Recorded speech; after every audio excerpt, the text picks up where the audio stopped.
Hello, once again. Today we're going to be looking at youth athletics and the connection between youth athletics and academic success. Does youth athletics actually contribute to academic success? That's the question we'll be delving into in this video.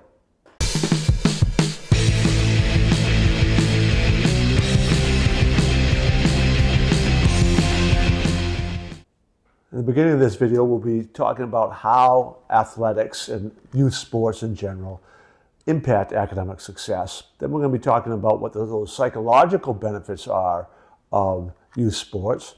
Third, we're going to begin to look at how the neuromuscular development, how youth sports contributes to that, and how that will impact academic success. Then we're going to be talking about when is it okay for parents to say, all right, sports really might not be for you, and to kind of let them, students, stop participating. We're going to be talking about what the benefits are between team sports versus individual sports. Is one better than the other? And we'll discuss that. And then last, we're going to be looking at how it plays out in the real world, looking at some data and exactly how it impacts in the real world. There's really quite a bit of research supporting the idea that students will do better if they're involved in youth athletics. They'll do better academically. They'll do better in school. One such study showed that there are higher GPAs and much better attendance for high school students who are involved in sports. Middle school students, another study showed that they're 1.5 times more likely to achieve above average in school.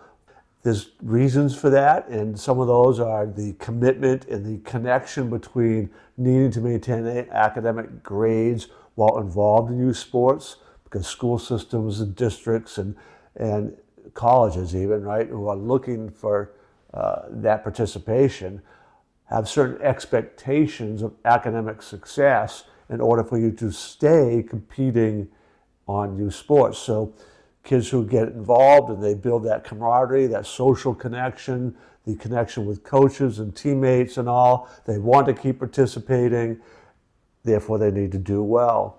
And that involvement just helps the whole social connection at school, and all of that helps to enhance academic performance. There's clear evidence that when you are physically active, there are psychological and thereby biological benefits. Again, this mind-body connection that is often talked about. But the CDC reports that kids who are physically active and involved in athletics are far less likely to experience anxiety and depression. Now, I've got to say, this does not mean it goes away, all right? If any of you watched some of my other videos or seen some of my podcasts or anything, just because you're involved in athletics doesn't make that stress and all go away. But what it does do is it connects you more to school. It connects you more to the social networking of schools. All of that has positive psychological benefits, which carries over into the academic world. One of the challenges that this really isn't the video to go into the reasons for this, but one of the challenges athletes have is, yes, they get more confidence by being part of the team. That carries over, like I just said, the social connections. But they also tend to then, when they are feeling any anxiety, they tend to begin to say, oh, I'm not supposed to show this. I'm kind of that athlete person who's tough and all that. So parents need to understand that and watch that. But the bottom line is participating in sports has far more positive benefits than it does any of those negatives. So the University of Illinois had a study that showed that kids who were physically active do like 20% better on standardized tests. So being active, we know works, but there's extra benefits for being involved in team sports. Besides the psychological that we already talked about, there's the athletic act of doing a whole variety of different types of sports. Involves eye-hand coordination and increases blood flow to the brain. All these things are going to have a positive impact on the mind itself. right? You're also setting up new neurological pathways through running and throwing and diving and jumping and leaping, and the eye-hand coordination involved in so many sports. All of those activate different parts of the brain, like eye-hand coordination, baseball and tennis and racket sports like that, really works the cerebellum. So that activity that's being triggered through that athletic activity actually enhance some academic performance. So the neuromuscular aspect, as you're working these different muscles in different ways, actually not only increases the blood flow, but it can activate different parts of the brain, all impacting your academic performance from being involved in athletic activities. First and foremost, if you begin to see your child really beginning to show higher levels of stress and anxiety and all this from being involved in sports, then you really probably should be taking a step back and trying to figure out what's going on. There's no hard and fast rule, but from my experience and observations of kids, they really should be doing something team sport-wise, individual sport-wise, up at least through middle school at the very least. And quite frankly, you can probably find lots of things to do even into high school. And there's some athletic things that aren't like necessarily a competitive sport, something like dance, right? So you can be involved in dance and have lots of benefits. It's a very athletic kind of thing to be doing.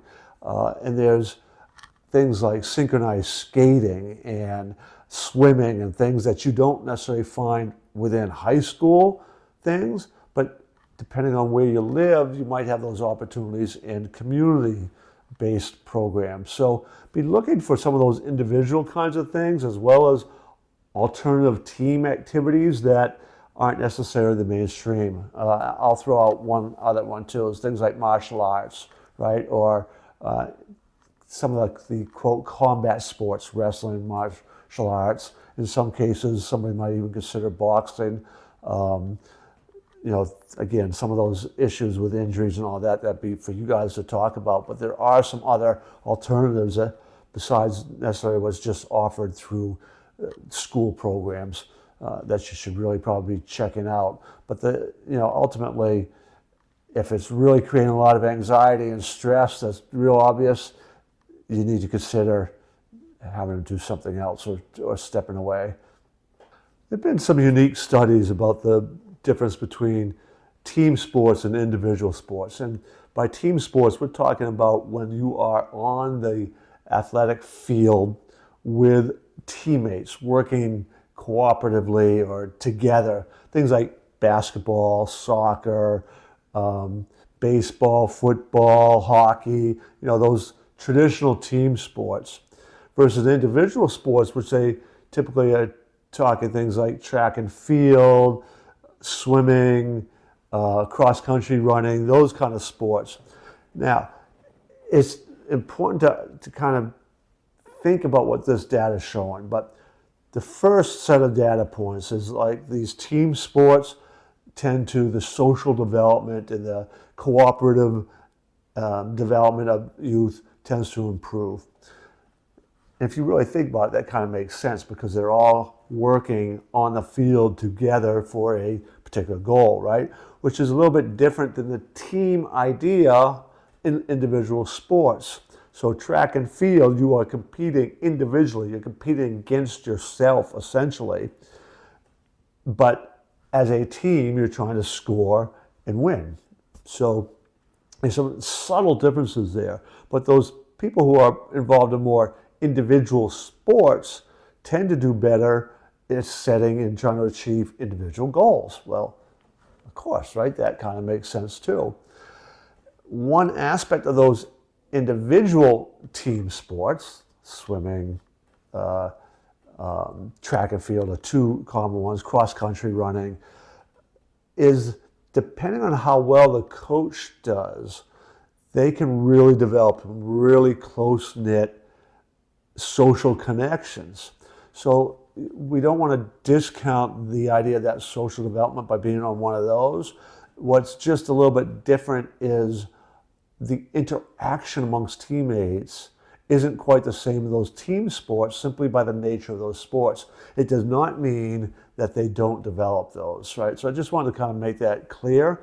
But there is some definite advantages socially when you're involved in a team sport like football, hockey, basketball, baseball, versus some of the individual sports. But those are definitely advantages of each, right? Individual goal setting, social development, team cooperative type goal setting.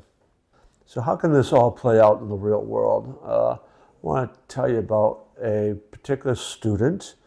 And this student had been very involved in gymnastics and was really quite a good gymnast. He was a middle school student. And then COVID came along, and that kind of wiped out the gymnastics for an extended period of time, right? They weren't meeting, they weren't doing anything. And during that time, the student's behavior really began to decline. His performance in school declined dramatically. When coming out of COVID, this student was not re-engaging in athletics, and his behavior and academic performance continued to spiral down. And parents in school were really working hard to try to get this student re-engaged in that athletic sports because he was very good at it, seemed to enjoy it and like it. And then when COVID came and removed him from it, he spiraled down both behaviorally and academically, and was having a really difficult time getting re-engaged and reconnected into gymnastics or any other sport. We were looking at a whole host of other things to get a kid involved in. So there's a kind of a real life example of what happens when you lose that and when that doesn't happen, right? When there's not that participation level. I hope you, from this video, really begin to think about what your child is doing for physical activity, youth sports. There are so many positive benefits to that. And as you think about what you may have just picked up from this video, I would encourage you to subscribe and check out our other videos. We have lots of them. Might want to also look at some of my podcast interviews. But you also may be interested in registering for our free webinar, Emotional Hygiene, which will talk about some really important issues on helping students manage their emotions. And the link to that will be found in the description of this video.